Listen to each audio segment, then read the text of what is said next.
Welcome to day 3 of our House Sitting Basics Challenge. We've spent the first few days looking at your needs and expectations. It's all been about me, so to speak.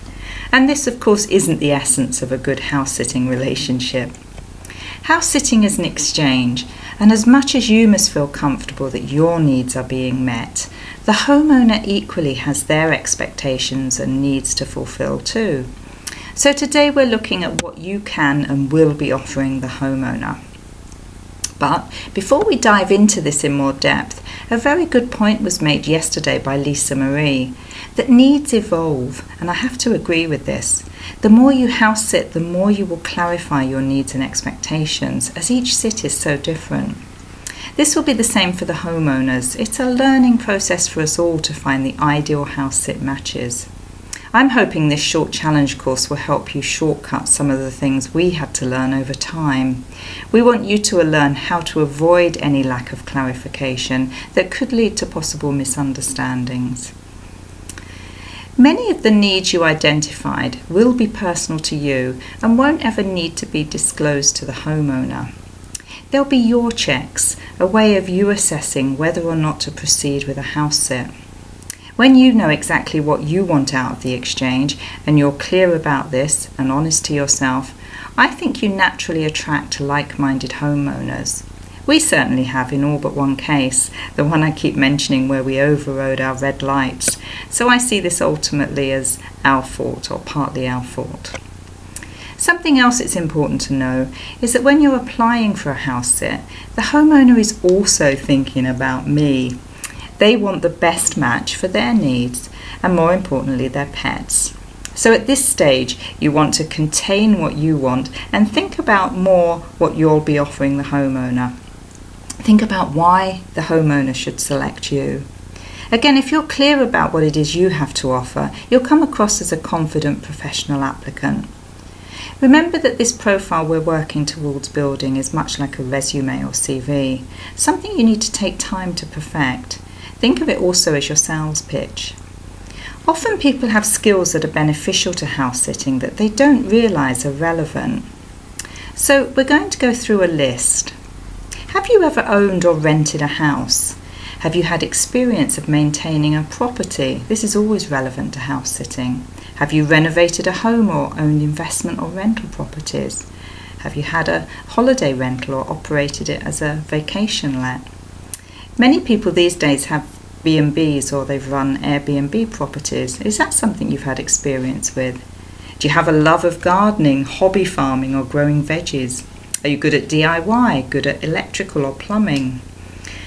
Do you have experience with hot tubs, swimming pools or ornamental ponds? And what about off-grid experience, solar, rainwater management, generators and the like? And then there's the pets. What pet experience do you have with both your own and others? What pet or house-sitting experiences have you had with family and friends over the years? Have you often looked after someone's home while they're away? A neighbour perhaps, even if it's just to pop in to make sure everything's okay or to put food down for the cats. Have you volunteered at a rescue centre or worked with rescue animals? Have you looked after a poorly pet and administered medications, for instance? What specialist pet care can you offer? Have you looked after reptiles, birds, horses, farm animals? Then there are the skills you've acquired through work. Have you worked professionally as a teacher, doctor, nurse? Have you worked in law enforcement or in the military, or even as a lawyer? These can all contribute towards credibility and trust building. Have you run your own business? Are you a stellar organiser or administrator? Have you worked for a charity or helped in the community? This isn't an exhaustive list by any means, but I think it will give you some ideas and set you thinking about what you can offer. So take time to add to your Word document all the skills you can identify. Then you can start to think about your attributes. What kind of person are you? Think of all the adjectives or words you could use to describe yourself. Just make a list at this point. Don't put them into sentences yet. That can come later. To help you out here, I'm going to give you a link to a page we use to help our Chinese students. It lists 100 positive personality adjectives. That's hard to say. You can find it at englishclub.com, but the link will be in the video description too. Today's task might take you a bit longer and can evolve over time. But from all this information you've gathered about yourself over the past few days, I'd like you to think about writing a short paragraph entitled About Me or About Us. All trusted house sitter profiles begin with this, so if you need some inspiration, take a look at their homepage and this time click on Find a Pet Sitter.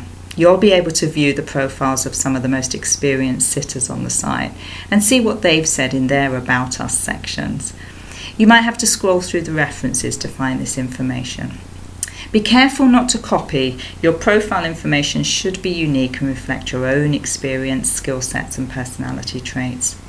And if you're happy to share, post your About Me or About Us in Facebook, and we can help each other perfect our stories.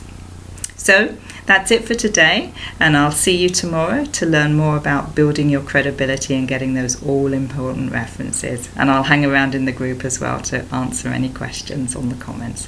Thank you.